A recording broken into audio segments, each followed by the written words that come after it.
Hello students, good morning. तो आज हम बाई एडवांस हिस्ट्री से करेंगे गुप्त काल, जो तीसरी शताब्दी में 3 राजवंशों का उदय हुआ। इसके काल में तो हर्ष ने राजनीतिक एकता को इकट्ठा किया, कुषाण राजवंश ने एकता को इकट्ठा करते हुए और सातवाहन शासकों ने भी राजनीतिक एकता को इकट्ठा करते हुए अपना इतिहास में महत्वपूर्ण योगदान दिया है। और उसके बाद मौर्य वंश के पतन हो जाता है और पतन के बाद लगभग तीसरी शताब्दी के उत्तरार्ध में यानी तीसरी शताब्दी के शुरुआत में ही गुप्त काल प्रारंभ गुप्त वंश प्रारंभ होता है। गुप्त काल तो इसी इतिहास में इसका इतिहास में एक स्पेशल महत्व है गुप्त काल का, क्योंकि इसमें साहित्यिक, सांस्कृतिक, सामाजिक, राजनीतिक और हर प्रकार का कला, चित्रकला, सब कलाओं या मतलब सब का इफ़ेक्ट इसके काल में हुआ है। चाहे वो इतिहास का कोई भी पहलू हो, इस काल से अछूता नहीं रहा है। ठीक है, तो गुप्त काल को इस करके इसीलिए इतिहास में स्वर्ण युग कहा जाता है। गुप्त काल को स्वर्ण युग क्यों? क्योंकि इस गुप्त काल ने इसके इतिहास को चारों तरफ से विकसित किया, चारों तरफ से इसको बनाया। तो इसका वास्तविक संस्थापक कौन था? चंद्रगुप्त था। वैसे इसकी स्थापना की थी श्रीगुप्त ने 275 ईस्वी से 300 ईस्वी तक ईस्वी में स्थापना की थी इसकी। और प्रारंभ में यह कहाँ था? उत्तर प्रदेश में व बिहार में। सबसे पहले ये उत्तर प्रदेश और बिहार में था। राजधानी थी इसकी पाटलिपुत्र। ये पहली राजधानी थी, यानी फर्स्ट में ये राजधानी थी पाटलिपुत्र। तो मौर्य वंश के पतन के बाद ये अस्तित्व में आया गुप्त काल। तो तीसरी शताब्दी में इसके अंदर कौन कौन से राजवंश आए? 3 राजवंशों का उदय हुआ। नंबर 1, मध्य भारत में नागशक्ति, पूर्वी में गुप्त वंश और दक्षिण में वाकाटक। एकता को स्थापित किया गुप्त वंश ने, तभी इसका नाम इतिहास में लिया जाता है। तो शासक हैं इसके और ये इनका शासनकाल है, यानी किसने किस शासन तक और कितने साल तक राज किया। नंबर 1 पर है श्रीगुप्त 275 ईस्वी से 300 ईस्वी। नंबर 2 पर है घटोत्कच 280 से 319 ईस्वी। नंबर 4 पर है चंद्रगुप्त 319 से 335। नंबर 4 पर है समुद्रगुप्त 335 से 375 ईस्वी। नंबर 5 पर है रामगुप्त 375 ईस्वी तक। इसका कुछ ही समय का कार्यकाल था। नंबर 6 पर है चंद्रगुप्त विक्रमादित्य 375 से 415 ईस्वी। नंबर 7 पर है कुमारगुप्त प्रथम 415 से 455 ईस्वी। नंबर 8 पर है स्कंदगुप्त 455 से 467 ईस्वी। नंबर 9 पर है पुरोगुप्त 467 से 473। नंबर 10 पर है कुमारगुप्त सेकंड। ये तो कुमारगुप्त प्रथम था 7 पे तो, और ये तो कुमारगुप्त सेकंड है 473 से 476 ईस्वी। नंबर 11 पर है बुधगुप्त 476 से 495 ईस्वी। नंबर 12 पर है नरसिंह गुप्त बालादित्य 495 से 530 ईस्वी। नंबर 13 पर है कुमारगुप्त तृतीय 530 से 540 ईस्वी। नंबर 14 पर है विष्णुगुप्त 540 से 550। इसका सबसे पहला शासक कौन था? श्रीगुप्त। और वास्तविक संस्थापक कौन था? चंद्रगुप्त प्रथम। और इसको अंतिम शासक कौन था इसका? विष्णुगुप्त। तो आई होप कि this video is helpful for you for every examiner. तो अपने हर एग्ज़ाम के पॉइंट ऑफ व्यू से मैंने अपने नोट्स तैयार किए हैं। तो नंबर 1 पर है, चलिए इन शासकों का विवरण देख लेते हैं हम कि किसने अपने काल में क्या कुछ किया, क्या कुछ विस्तार किया, कहाँ, राजनीति में, सामाजिक में। ठीक है, तो नंबर 1 पर है चंद्रगुप्त। चंद्रगुप्त ने 275 ईस्वी से 300 ईस्वी तक शासन किया।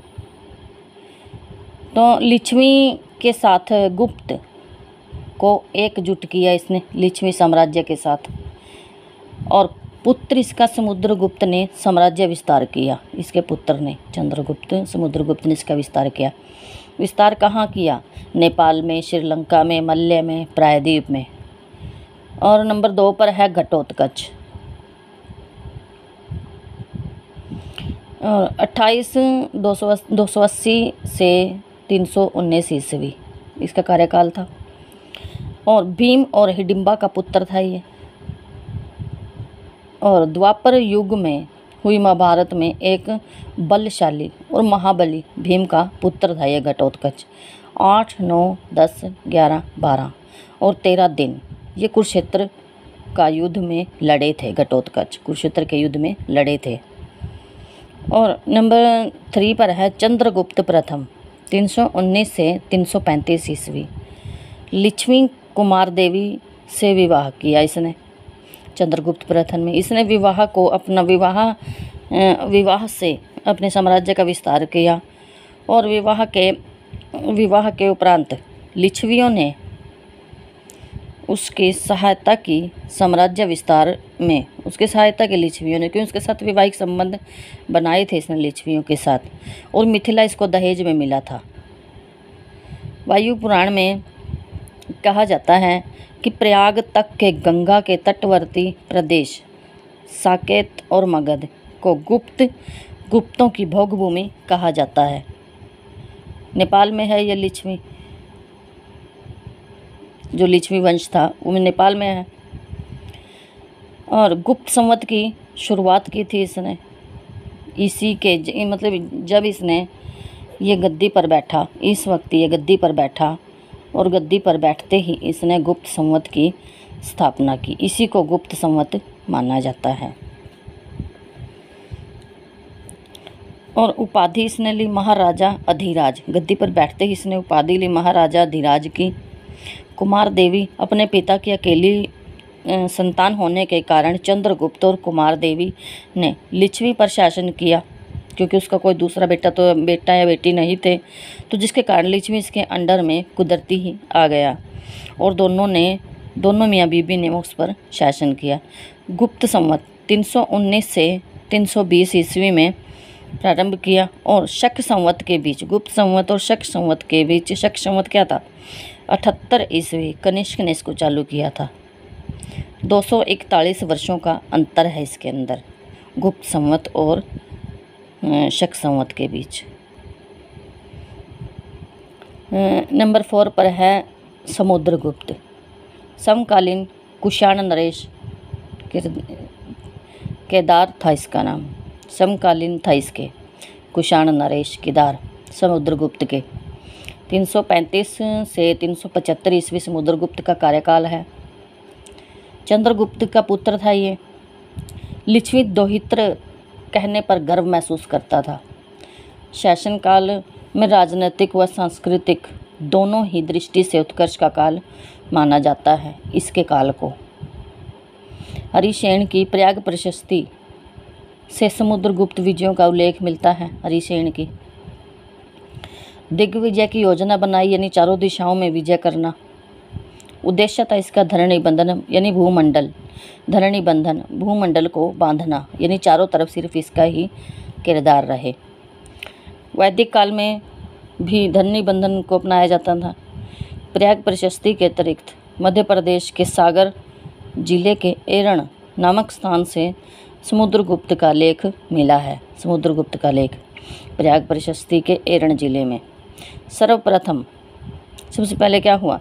समुद्रगुप्त ने आर्यव्रत के प्रथम युद्ध में अच्युत नागसेन, जो नाग जाति आई थी इसके शुरुआत में, युद्ध में अच्युत नागसेन और कौतकुलज वंश को हराया था इसने। आर्यव्रत के 9 शासकों को हराया, परंतु उन्हें पुनः स्वतंत्र कर दिया। यानी समुद्रगुप्त हराता था शासकों को और उन्हें अपने अंडर रख लेता था और पुनः स्वतंत्र कर देता था, लेकिन छाप उसकी ही उनके शासन पर होती थी। तो समुद्रगुप्त के युद्ध में 12 राज्यों को हराया, उन्हें पुनः स्वतंत्र कर दिया। दक्षिण पथ के थे ये 12 राज्य। सीमावर्ती राज्य 5 राजतंत्रों और गणराज्यों को हराया। शक गुप्त काल में पश्चिमी मालवा, गुजरात, काठियावाड़ के शासक थे। पश्चिम मालवा, गुजरात, काठियावाड़ और के शासक थे सीमावर्ती राज्यों में। समुद्रगुप्त का लंका नरेश मेघवर्मन भी समकालीन था। लंका का जो नरेश था मेघवर्मन, वो भी इसके समकालीन था, वो भी उस समय शासक था लंका का। उसी प्रकार शक शासक रुद्रदामन तृतीय भी उसके समकालीन था। समुद्रगुप्त ने सैन्य विजयों के बाद एक अश्वमेघ यज्ञ भी किया और अश्वमेघ यज्ञकर्ता की उपाधि उसने धारण की। जो सैन्य विजय के बाद उसने यज्ञ किया, उसकी उसने उपाधि भी धारण की, अश्वमेघ कर्ता की। समुद्रगुप्त एक उच्च कोटि का कवि था और विद्वान था, जिसने कविराज नाम से कई कविताएं लिखी हैं। उसे एक सिक्के पर वीणा बजाते हुए भी दिखाया गया है। हिस्टोरियन कहते हैं कि स्मिथ है जो हिस्टोरियन स्मिथ ने समुद्रगुप्त को भारत का नेपोलियन कहा है। काफ़ी बार ये प्रश्न पूछा गया है हिस्ट्री में। श्रीलंका के शासक मेघवर्मन ने बोध गया में एक बुद्ध के विहार बनाने की अनुमति पाने के लिए अपना राजदूत समुद्रगुप्त के दरबार में भेजा था। महान बौद्ध भिक्षु वसुबंधु को संरक्षण दिया इन्होंने। मुद्राएं क्या थी इसकी कुछ महान मुद्राएं थी जिनका अक्सर एग्जामिनर यहाँ से क्वेश्चन बनाते हैं। नंबर 1 पर है गरुड़ की मुद्रा। इसके मुख्य भाग पर था राजा की आकृति, गरुड़ ध्वज और उसका नाम मुद्रा लेख। मुद्रा लेख क्या था? सैकड़ों युद्धों को जीतने वाला व रिपुओं का मर्दन करने वाला। पृष्ठभाग पर क्या था इसके? सिंहासनासीन देवी के साथ पराक्रम शब्द अंकित था। सेकंड है धनुर्धारी प्रकार की मुद्रा। इसके पृष्ठभाग पर था सिंहासनी देवी के साथ अप्रतिरथ लिखा हुआ था, यानी सिंहवाहिनी देवी के साथ अप्रतिरथ लिखा था। मुद्रा लेख है इसका धनुष बाण लिए हुए राजा खड़ा है। धनुष बाण लिए हुए राजा खड़ा है। और मुद्रा लेख क्या है? अजय राजा पृथ्वी को जीतकर उत्तम कर्मों द्वारा स्वर्ग को जीतता है। धनुर्धारी प्रकार की मुद्रा में। नंबर 3 पर है परशुराम प्रकार। मुख्य भाग पर था इसके बाएं हाथ में परशु धारण किए हुए राजा का चित्र था। परशु धारण किए हुए राजा का चित्र था और लेख था इसका कृतांत परशु राजाओं का विजेता या अजय है तथा अजय है। और पृष्ठभाग पर था इसके देवी की आकृति व कृतांत परशु लिखा हुआ था। अश्वमेघ प्रकार की मुद्रा। मुख्य भाग पर तो यज्ञ यूप में बंधे घोड़े का चित्र।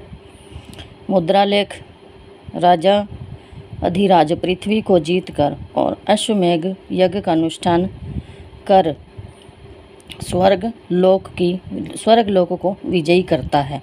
यह लेख है इसका। पृष्ठभाग पर महिषी की आकृति और रानी महिषी की आकृति और अश्वमेघ पराक्रम लिखा हुआ है।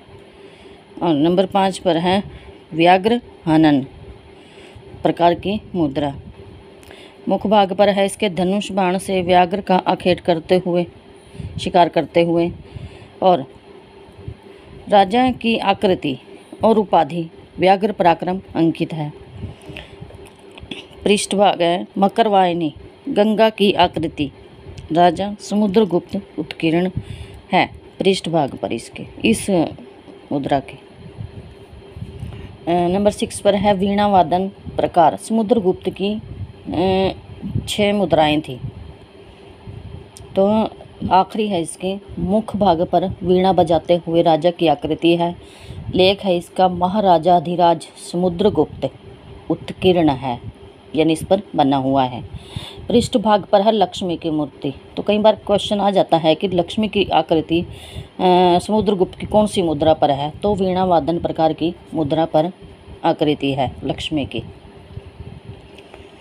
तो रामगुप्त 375 ईस्वी से एक दुर्बल शासक था। तो इसके शासनकाल में कोई ऐसा ऐतिहासिक कार्य नहीं हुआ जिससे कि इतिहास पर कोई इफेक्ट पड़े, और कुछ समय के लिए ये शासक बना था और इसको अपदस्थ करके चंद्रगुप्त द्वितीय, जिसको विक्रमादित्य भी कहा जाता है, 375 से 415 ईस्वी में कार्यकाल था इसका, चंद्रगुप्त द्वितीय का जो शासन बनता है रामगुप्त के बाद। तो इसने एक अलग सा तरीका अपनाया कि वैवाहिक संबंधों के द्वारा व विजय द्वारा गुप्त साम्राज्य का इसने विस्तार किया, चंद्रगुप्त द्वितीय ने। जो ये नोट्स होते हैं भी, आपको ये कंसेप्ट क्लियर है। अगर आपको ये कंसेप्ट क्लियर हो जाता है तो आपके एग्ज़ाम का कोई भी क्वेश्चन कहीं से भी आए वो बन जाता है और राइट बनता है, क्योंकि हिस्ट्री एक जंबल लैंग्वेज है जिसको समझने के लिए उसका कोरिलेशन करना बहुत ज़्यादा ज़रूरी होता है जो भी हिस्ट्री पढ़ता है। और हिस्ट्री सबसे मेन सब्जेक्ट है हर एक के लिए। तो इसलिए हिस्ट्री को हमेशा ध्यान से पढ़ें, और जब भी पढ़ें पूरी गहराई से उसको कोरिलेशन में पढ़ना चाहिए हिस्ट्री को, मेरा ये मानना है। चंद्रगुप्त द्वितीय के अन्य नाम थे, अन्य नामों से उसके जाना जाता था। देवराज, देवगुप्त, धाव नाम से भी उसको जाना जाता था। ये उसके नाम थे जिनका उल्लेख कई स्थानों से मिला है। राजधानी क्या थी इसकी? पहली तो पाटलिपुत्र देश शुरू में ही थी ये तो राजधानी, इसी की राजधानी के चलते पिछले शासकों ने कार्य किया है। और इसने दूसरी राजधानी उज्जैनी बनाई। काल इसके काल में ब्राह्मण धर्म चरमोत्कर्ष पर था। चंद्रगुप्त द्वितीय ने कुबेर नागा, जो नाग राजकुमारी से शादी की और अपनी पुत्री प्रभावती गुप्ता का विवाह वाकाटक नरेश रुद्रसेन द्वितीय के साथ किया। संधि विग्राहिका यानी संधि करने वाला, दूसरे शासकों से जो संधि करने वाला, उसका प्रधान था सचिव वीरसेन, जो शैव था, शिव को मानता था। और सेनापति था उसका अर्मकादव, बौद्ध था ये। तो उसका मंत्री सेनापति एक शैव था और एक बौद्ध था। पाटलिपुत्र से वाहियान ने वापसी यात्रा प्रारंभ की। अपनी पूरी यात्रा में, उसके विवरण में कहीं भी इस महान सम्राट का विवरण उसने नहीं दिया है। चंद्रगुप्त द्वितीय का काल साहित्य का, कला का स्वर्ण युग कहा जाता है। शकों पर विजय के उपलक्ष्य में रजत मुद्राएं चलाई। शकारी किसने उपाधि धारण की, और जिसमें रजत यानी चांदी की मुद्राएं चलाई थी इसने शकों की विजय के उपलक्ष्य में। और व्याघ्र शैली के सिक्के चलाए, यानी बैल की आकृति के सिक्के इसने चलाए। उदयगिरि गुहा लेख के शब्दों में चंद्रगुप्त द्वितीय का उद्देश्य संपूर्ण पृथ्वी को जीतना है। चंद्र नामक राजा की पहचान चंद्रगुप्त द्वितीय के समय से या साथ की जाती है। परम भागवत उपाधि ली थी इसने, वैष्णव था ये। और कर्मदंडा अभिलेख शिखर स्वामी उसका मंत्री था। कर्मदंडाभिलेख से ज्ञात होता है कि शिखर स्वामी नाम का व्यक्ति उसका मंत्री था। महरौली लेख से उसे पता लगता है कि विष्णु पद पर विजय ध्वज की स्थापना की थी। विष्णु पद या विष्णु पर्वत पर विजय ध्वज की स्थापना की थी। दरबार में उसके 9 रत्न थे। ऐसे ही अकबर के दरबार में भी 9 रत्न थे, तो इसके दरबार में ही 9 रत्न थे। विद्वानों व कलाकारों को आश्रय दिया। नंबर 1 पर था कालिदास, जो चंद्रगुप्त द्वितीय के समकालीन विद्वान था एक कालिदास। नंबर 2 पर धन्वंतरी, नंबर 3 पर शपनक, नंबर 4 पर अमर सिंह, नंबर 5 पर शंकु, नंबर 6 पर बेताल भट्ट, 7 पर घटक पर और 8 पर था वराह महिर, 9 पर था वररुचि। चीनी यात्री फाहियान चंद्रगुप्त द्वितीय के काल में 399 से 412 ईस्वी तक रहा। दक्षिण के 12 राज्यों को समुद्रगुप्त द्वारा जीते गए थे। जो समुद्रगुप्त था उसके द्वारा 12 राज्य जीते गए थे। तो इसमें था कौशल, महाकांतर, 3 पर है कुराल,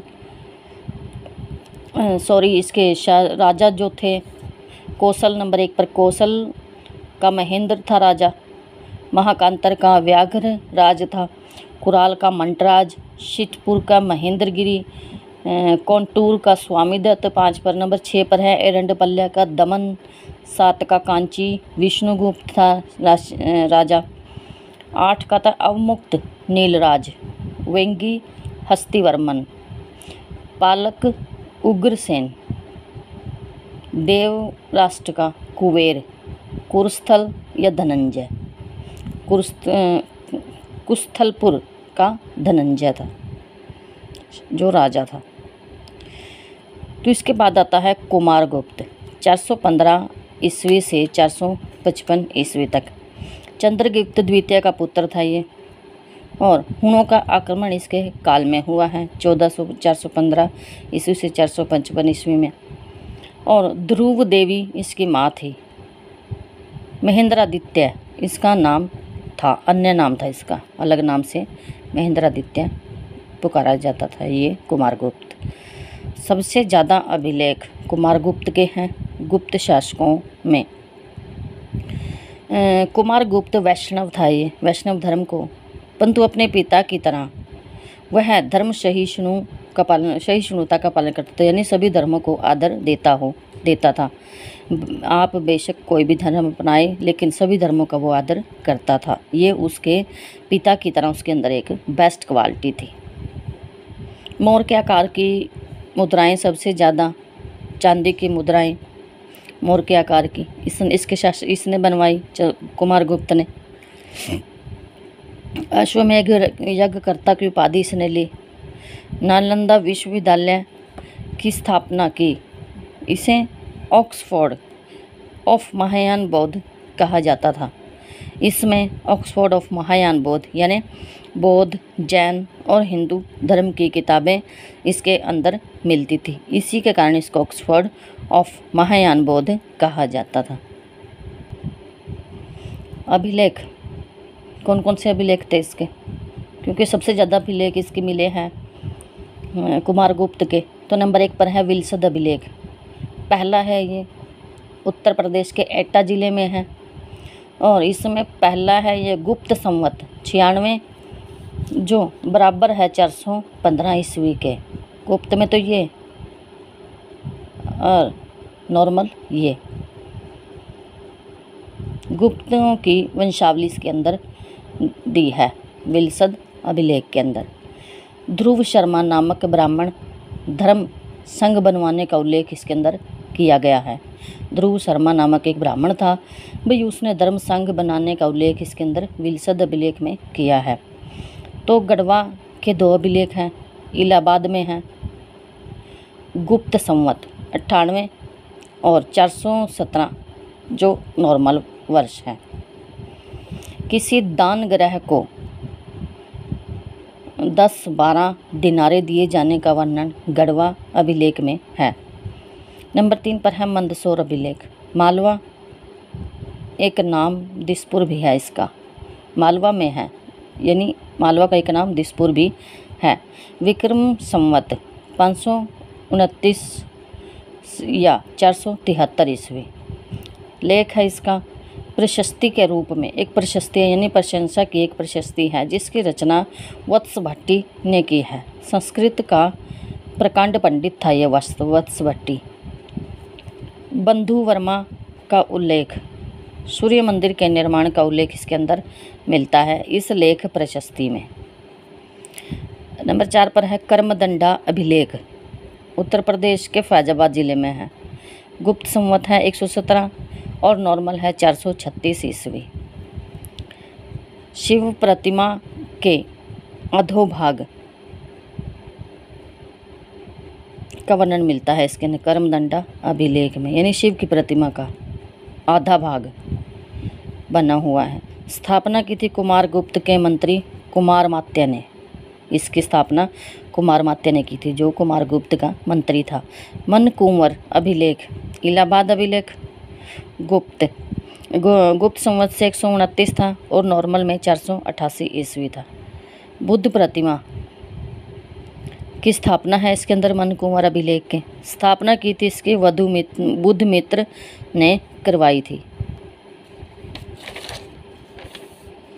मथुरा का अभिलेख अधोलिखित है, ये अधोभाग उत्कीर्ण है यानी आधा भाग बना हुआ इसका।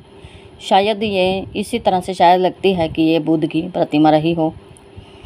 135 तो इसका गुप्त काल है और 454 तो इसका नॉर्मल काल है। सांची अभिलेख 7 पर है सांची अभिलेख। 131 तो गुप्त काल है और 450 इसका नॉर्मल ईस्वी काल है। तो हरिस्वामिनी द्वारा सांची के आर्य संघ को धन दिया गया, इसमें उल्लेखित है सांची के अभिलेख में आर्य संघ को धन दिया गया। नंबर 8 पर है उदयगिरी गुहालेख।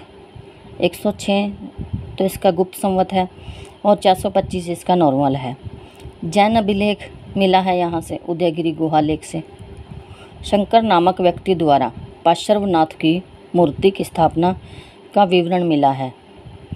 नंबर 9 पर है तैमूर अभिलेख, एमपी में के ग्वालियर में है। 116 तो इसका गुप्त संवत है और 435 इसका नॉर्मल वर्ष है। कुमारगुप्त के समय का है ये तैमूर अभिलेख। सूर्य की भांति बताया गया है कुमारगुप्त को। बंगाल से 3 है ये। धनदेह ताम्रपत्र 113 से 432 ईस्वी।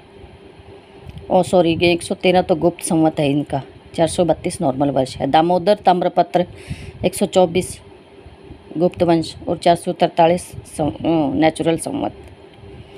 वैगाम ताम्रपत्र 129 और गुप्त वंश और 448 नॉर्मल संवत। तो धनदेह, दामोदर और वैगाम ये तीनों बंगाल से मिले हैं, ताम्रपत्र हैं ये। मुद्राएं, स्वर्ण भी, रजत भी और ताम्र भी, तीनों धातुओं की मुद्राएं कुमारगुप्त के काल में बनाई गई।